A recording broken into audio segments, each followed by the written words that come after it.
the Son, and the Holy Spirit. Amen. We commend this conference to the guidance of your Holy Spirit.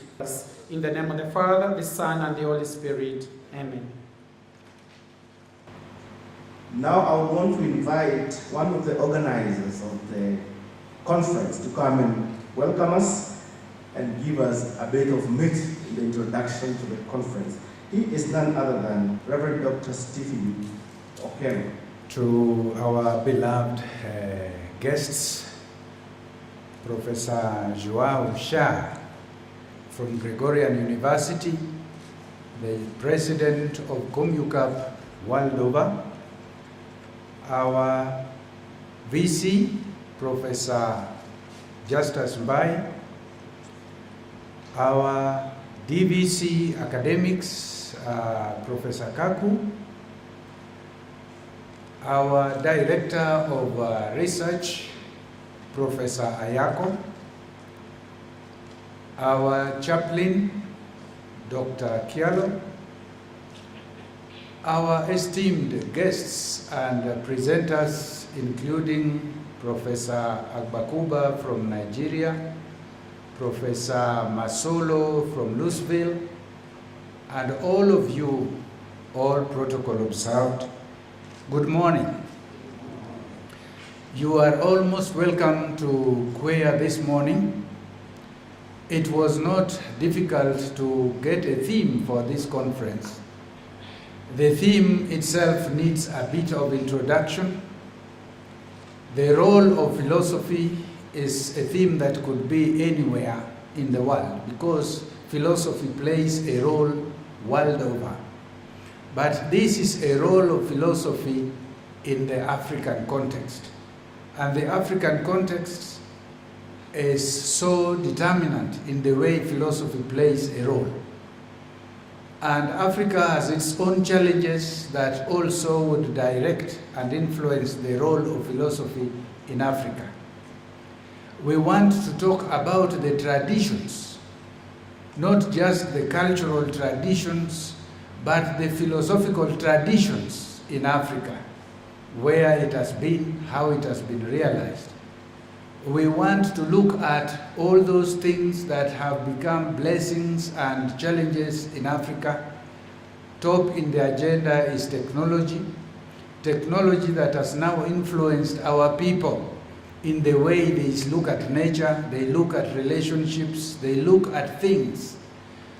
Technology has certainly transformed the way we think and relate and act. This in itself constitutes a very fundamental challenge to the role of philosophy in Africa because we have, in the meantime, transformed the way of education system, the priorities for education, all geared towards favoring technology. And this has helped us forget the critical role of philosophy in forming human beings and human thoughts and human values. These are all things that have influenced most of your presentations, and we are very happy that most of the papers are going to touch on all those. A challenge of language is a very critical one, where the language of philosophy itself, the language of how we describe ourselves. So language in Africa, being so diversified, has also barred us from communicating and reflecting collectively. I would like to welcome all the philosophy lovers in this continent who have made it to this hall. Many more people will come later on today and tomorrow. Feel at home. This is your place. Have your ideas, be generous with them, share with each other.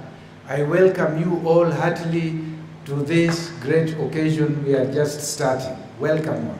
Thank you very much. Reverend Professor Joao Vilacha, I hope I pronounced it correctly, President of COMIUCAP, our VC, Professor Justus Mbae, our DVCs, DVC Academics and Research, Professor Sagary Nokoe, and I recognize our DVC AFP, Reverend Dr. Ayas Male, our chaplain, distinguished ladies and gentlemen, good morning. On behalf of the Directorate of Research, Innovations and Graduate Training, I'm very honored to welcome you to this conference and to wish you very fruitful deliberations.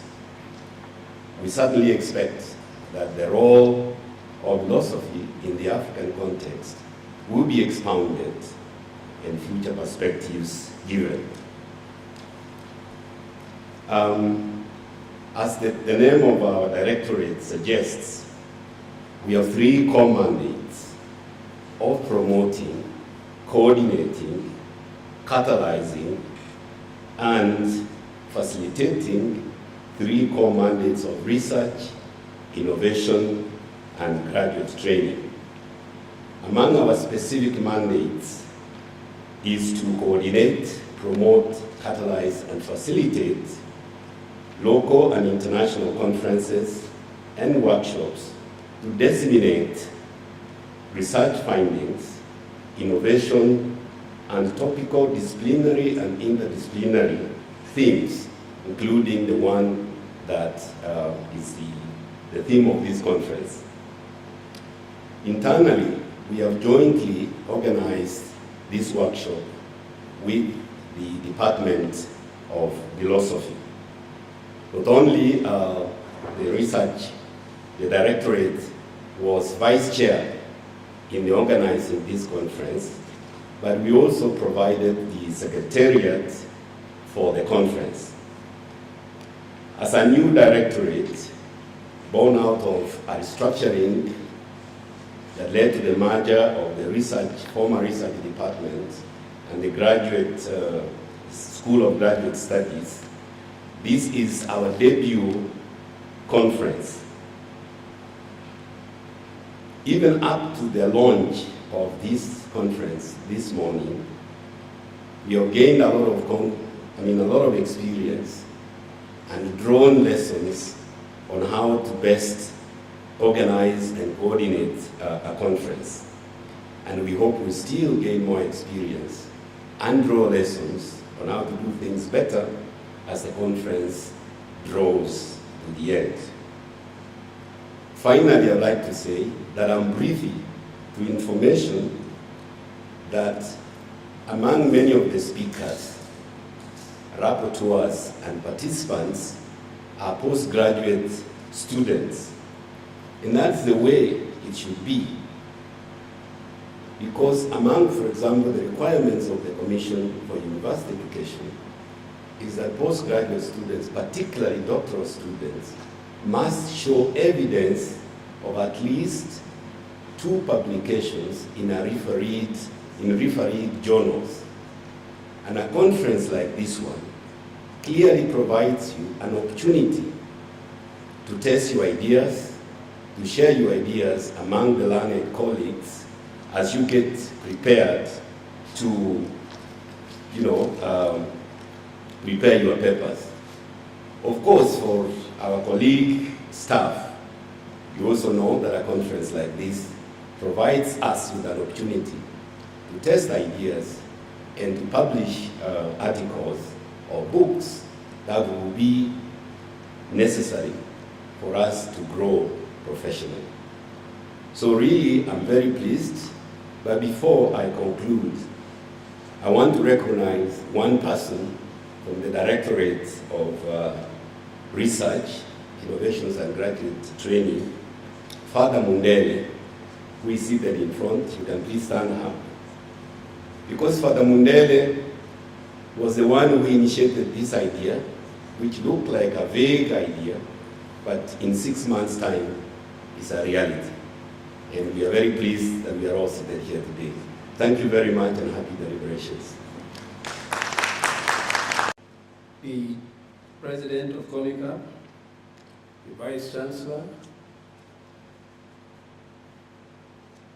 the Chairperson of this conference, all the organizers, BBC President, colleague philosophers, good morning. I would like to provoke you a little bit.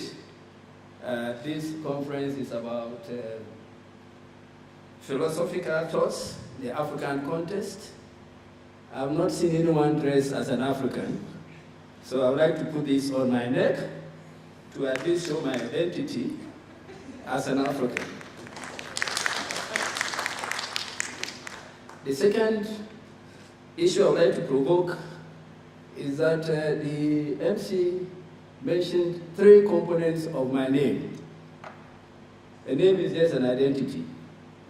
If you do permutation of any form, the name will still uniquely be mine. So clearly, in any form that my name comes, it is me, a unique identity. I'm trying to provoke your philosophical thoughts. Let me start by expressing my pleasure for being part of this ceremony. It's an act of the Almighty that I'm here, because my VC was going to send me away, but fortunately, the Lord will not allow him to send me away. So I'm here to be with you this morning. I was to represent him at a function, but fortunately, the function will be in the afternoon, so he will have to go for that function. This gathering is to share knowledge on philosophy in the African context. Philosophy is about wisdom, searching for the truth, looking for explanations as the existence of a phenomenon. And this then makes philosophy everything that is known, everything that is unknown, everything that there is explanation for. I will not therefore attempt to define philosophy, because I know the definition itself has been a subject matter of interest to philosophers since the ancient times. But let me just quote from Stanford Encyclopedia of Philosophy. Plato's early dialogues portray Socrates raising questions about definition. Example, in the Euthyphra, what is piety? Questions that seem at once profound and elusive. The key step in Anselm's ontological proof for the existence of God is the definition of God itself. And the same holds for Descartes' version of the argument in the Méditation 5, and more recently, the Frege-Russell definition of number and Tarski's definition of truth have exercised a formative influence on a wide range of contemporary philosophical debates. In all these cases, and many others that can be cited, not only have particular definitions been debated, the nature of and demands on the definition have also been debated. So clearly, the subject matter for this conference would have been debated and will continue to be debated during your discourses. This is about knowledge. This is about knowledge creation. And this brings me the analogy of PhD and DBA. The bottom line is, what contributions have you made to knowledge? What have you found out? Does it explain a phenomenon? Does it show the way forward? So while PhD is about knowledge creation, phenomenon linked to wisdom, search for the truth, I cannot unfortunately say the same for the DBA. With my VC set to speak on a key subject, which is precisely on the African context, I would rather like to speak to you as a mathematician. I would like to start by provoking you that all mathematicians are philosophers, but all philosophers are not necessarily mathematicians. Indeed, in this group, I would have thought to have the mathematics group present. They are, of course, not here. Several years ago, as a pre-secondary school kid, and in the early years of high school, we had different activities as young mathematicians, what we call the Young Philosophers and Young Mathematicians Clubs. We would play the unknown against the known. This was a game. We would ask a question, who made the earth? And we will of course say God. But where is he? Where is he hiding? And at that age, without any real evidence, we will say that he was up there. Now, with all these planets around and beyond the earth, where really has he been hiding? We never knew, but asking our parents, they would tell us he's up there. And this is exhibited when traditional rites are done in Ghana.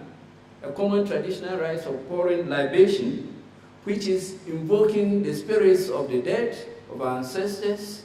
At the end of it, we look up there and hand it over to the Lord Almighty. So clearly, we have that. Going back to the secondary school days, we were active in the Young Mathematicians Club. And we could compete against each other, constituting ourselves as the Greek club, the French group, the British group, the Indian group, but there was no African group. We had no knowledge of this African group. But clearly, there ought to have been an African group somewhere. But we had no knowledge of African group. But I will get back to it, because there was indeed an African group. We will, in those groups, discuss the works of the great philosophers, who are essentially the mathematicians. We will talk about, with the help of our American Peace Corps volunteer and an Indian mathematics lecturers, we will talk about Thales, we will talk about Pythagoras, we will talk about Democritus, we will talk about Plato, we will talk about Aristotle, we will talk about Euclid, Archimedes, Tartaglia, Boole, Napier, and down the line. Clearly, we are being invoked into these are people who from nowhere evolved ideas and went on to prove some of these. Now, clearly, there were some who were on the other side, who did not believe in the existence of God, but they could not really prove that it did not exist. Later on, studying mathematics, we could get into the chronological development of various mathematical concepts. We looked at the axioms and theories, proofs and works, and of others as cited as more. We would often, at the end of every mathematical exercise, write QED, Quod Erat Demonstratum. What needs to be proved has been proved. And it was, if you don't know the answer, you do QED. That means you have proved it. This was our own view of that. We felt that in any attempt in trying to solve a problem, you get to a solution, you do QED. That is what your knowledge could take you up. But you were greatly excited on foremost philosophers and mathematicians, and a more recent one by the German David Hilbert, who was born in 1862 and died in 1945. The reason why I picked these things up was the famous work that this person did. And more importantly, when during his time, the maxim of the day was ignoramus et ignorabimus, which says, we do not know, we shall not know. He said that was nonsensical. And in 1930, in front of an audience, a large audience, the biggest mathematical conference then conducted in Germany, he came up and said, and I think the Germans can excuse me for this, Vermissian vision, which means we must know and we will know. The slides, please.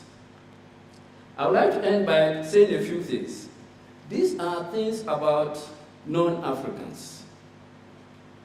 Hilbert was baptized as a Protestant. He left the church and became an agnostic. Of course, as philosophers, we know that agnosticism is a philosophical view that the existence of God or the supernatural are unknown and unknowable. So with all the mathematics theories and so on, these noble philosophers ended up by saying, yes, it's unknown and can never be known. Because they could not prove. They did not have the proof to show. Let me say a few things about Africa. Because I think we did not know during our days that indeed mathematics started in Africa. You may have heard of the Nshango bone. The Nshango bone gives us evidence of the first attempt to count and the first attempt to put on record counting. And this is found in Swaziland. And this dates back to several years. In fact, it is the foremost prehistoric mathematics. That is the very first activity that we had. I know I have bored you, but I've just brought these things up because looking at the presentation, I realized that mathematics has been put out of the question, whereas indeed mathematics is about philosophy. The whole basis of philosophy is mathematics. The logic involves from mathematics. So clearly, I think while you look at the African context, we should also consider that there are a lot of things that we have done mathematically in the African context. The Nshango bone is one, the Labomba bone is also another, which had been used to determine the lunar calendar and so on, which is also available. It is also on record that the Labomba bone has also been used by ladies to determine their menstrual cycle. So clearly, we have evidence of mathematics having been used in the African context. It is important, therefore, that in this discussion, we are able to determine some of this and be able to challenge the young mathematicians that indeed mathematics is not about A, B, C, but mathematics is about philosophy. And therefore, they have to start thinking and behaving as philosophers. I thank you for the opportunity. I think the DVC has convinced us that it belongs here. Professor Jurio Chair, President COMIUCAP, the DVCs, DVC Academics and DVC Administration, Reverend Fathers Dr. Stephen Okello, Chair of the Conference Organizing Committee, our chaplain, Professor Ayako, the presenters, participants, ladies and gentlemen, good morning. I like to, on behalf of the entire CUEA community, I would like, and in the true African spirit, I would like to convivially welcome all participants to this conference. And I invoke the Holy Spirit to enlighten us as we all deliberate on this very important subject. I would like to give a special welcome to those that have come from outside, countries outside of Kenya. And to those who have not been to Catholic University before. To all of you, I would say, karibuni to Kenya and to CUEA. We hope that you feel at home here during this period of the conference. Let me congratulate the organizing committee, for putting this together. Father Okello and your team, and the Directorate of Research, Innovation, and Graduate Training. We know that it takes quite some work. And when it comes to an international conference, that takes quite a bit of work and coordination. And we like, therefore, to congratulate you on putting this together. And we would like also to thank, of course, the Network of Catholic Institutions of Higher Education, COMIUCAP, for collaborating with us and making this conference a success. I think that the organizing committee chose a very good topic. I think it was appropriate that if we are going to be talking about philosophy, we should also talk specifically about African philosophy. And so we are all looking forward to really having a stimulating discussions and exchange on this very relevant topic.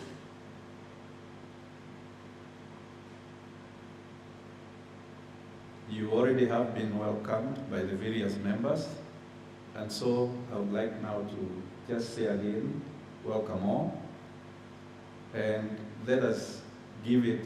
Let's not worry about the numbers. Someone said, oh yeah, these are very few. But someone else also said, it's not the numbers that count, it is the quality that matters. But perhaps it says something about philosophy too, that philosophy is not about the crowds. And maybe it's not for the crowds, but that's a debatable point. We'll come down to that later. We'll see. So let me then welcome all of you to this very important conference and feel at home at the Catholic University of Eastern Africa. God bless you all. Thank you. Thank you very much, and I salute in a very, very special and warm way, first of all, Professor Justus Mbae, the Vice-Chancellor of this important Catholic university, not just in Africa, but in the world. So it's a great pleasure to be here. I salute Professor Kaku, Professor Ayako, Professor Okello, Reverend Kialo, and I'd like to say also a special word of gratitude to Dr. Mandela. And I remember that a very important aspect of the genesis of this conference happened somewhere on the Seine in Paris.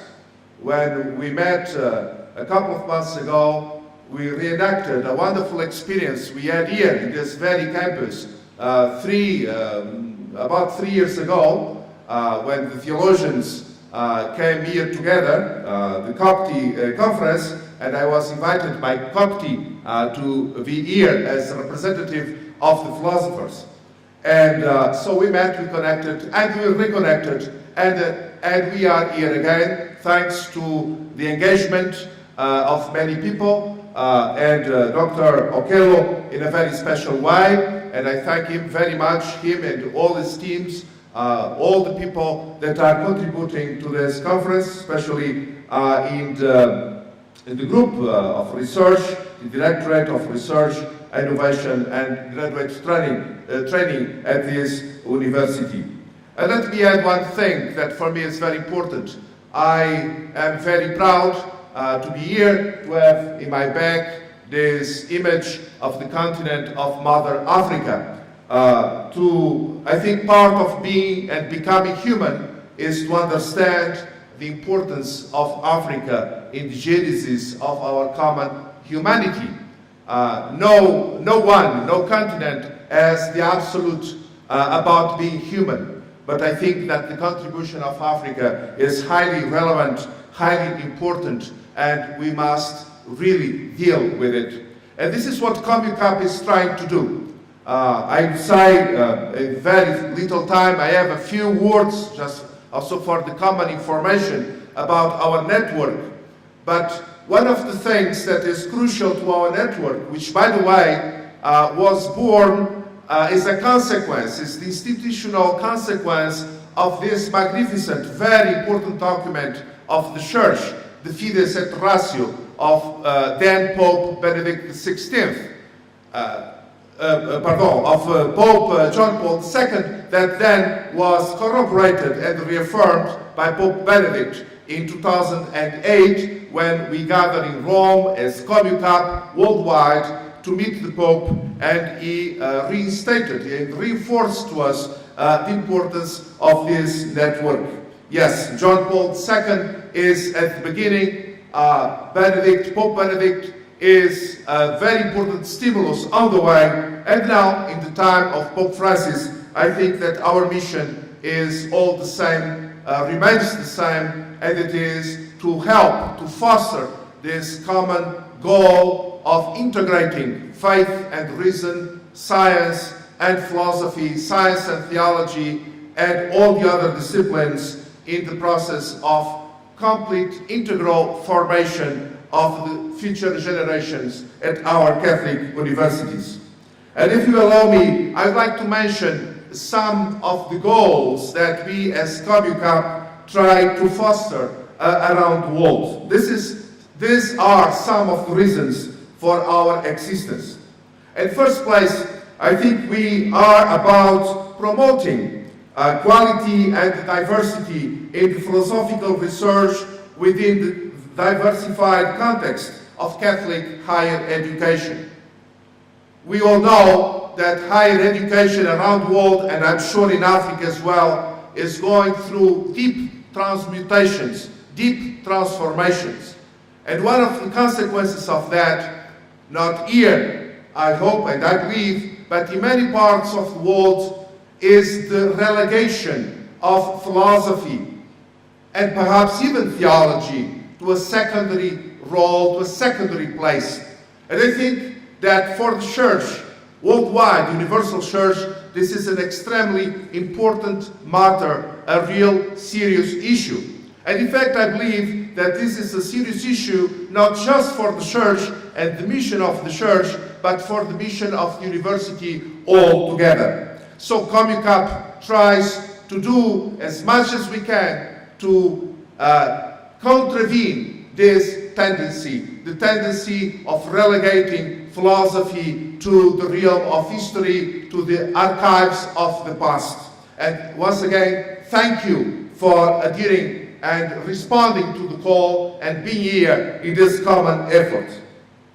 We also try to promote the sustainable development in fields of research and of study in philosophy that may be recognized as particularly relevant for the development of the identity and mission of the Catholic University today.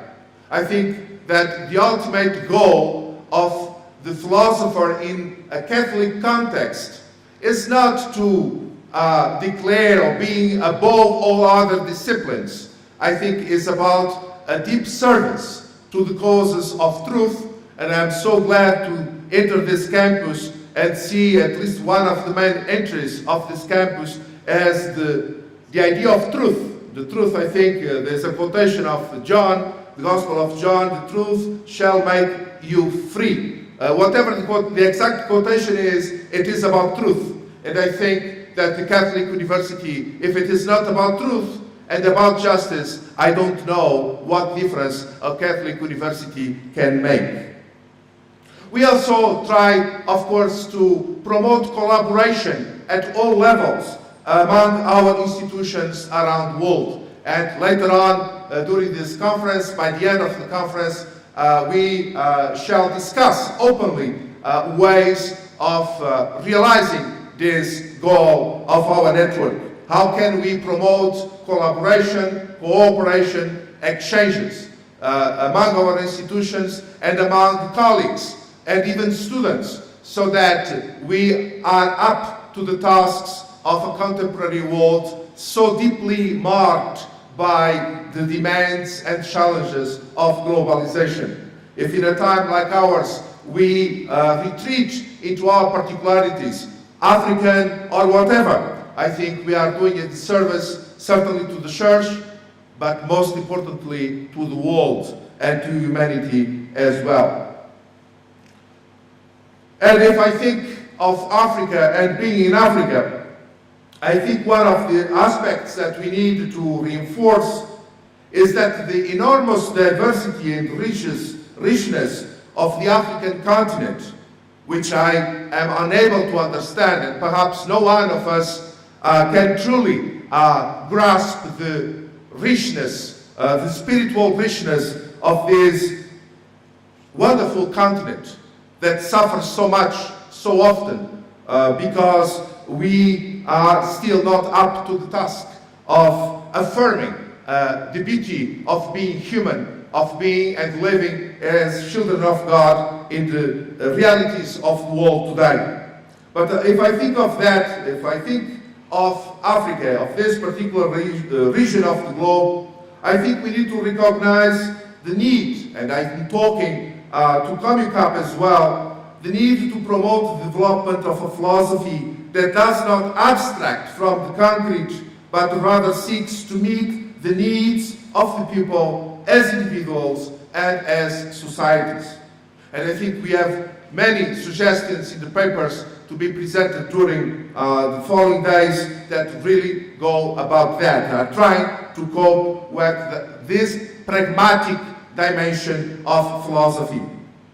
I also think that in Africa, and I would say as elsewhere, philosophy must be rooted in what Husserl called the Lebenswelt, that life world of peoples, cultures, and civilizations. In our network, therefore, we consider it to be of the highest importance, the typical African emphasis, not just on the exigencies of theory and reflection, which is a very substantial part of philosophy, and I agree that mathematicians have a lot to teach us, no doubt. But besides that, we need also to recognize this pragmatic, practical dimension of human thinking. Human thinking, philosophy practiced in a human context must search and find solutions for real, concrete problems. So not just the demands of theory, but also the demands or the imperatives of action. So we need to be open and to try to understand the hope of the peoples and cultures, particularly in a continent such as this, and so try to contribute to the quest for a better and more meaningful life. Something that in the case of Africa necessarily implies the recognition of the philosophical aspects attached to so many socio-political and economic issues affecting the life throughout the continent. Many other elaborations could be done, but my dear friends, dear colleagues, dear Vice-Chancellor, dear University, ladies and gentlemen, let me finish my introductory remarks once again with a word of appreciation. Appreciation to this university, to the founders of this university, to the many people that during, I think, a quarter of a century of its existence have been contributing so much for its existence and the excellency it is being able and capable of demonstrating in today's world. Let me thank once again all those who have contributed to the realization of this conference. It is rather easy to have ideas, but then to translate ideas into practice, to put them into action, is another story. So I'm as a representative of COMIUCAP, I'm very grateful to all of you. And I'd like to say also a special word to Professor Ayako. He is our Vice President for Africa, for the African continent. I'm very glad that he's here with us and that he has been contributing so much to the development of this African approach or the African vision of the world as it is today. So thank you very much for coming. Thanks very much for hosting us, for the hospitality you are receiving, and let us begin our considerations and reflections with an open spirit, with an energetic determination to learn from one another and to convey to others, to our students and all the others to whom we relate, the best we'll be able to find during the coming days. I think an event such as this is not irrelevant, regardless of the numbers. We are here for something, and I pray that we may achieve the goal we are determined to realize, and it is to make philosophy a relevant matter, a relevant issue in the university context of today and in the context of our society and our world in our day. So thank you very much. Asante. I am a Jesuit, and my name is João Vilas-Chá.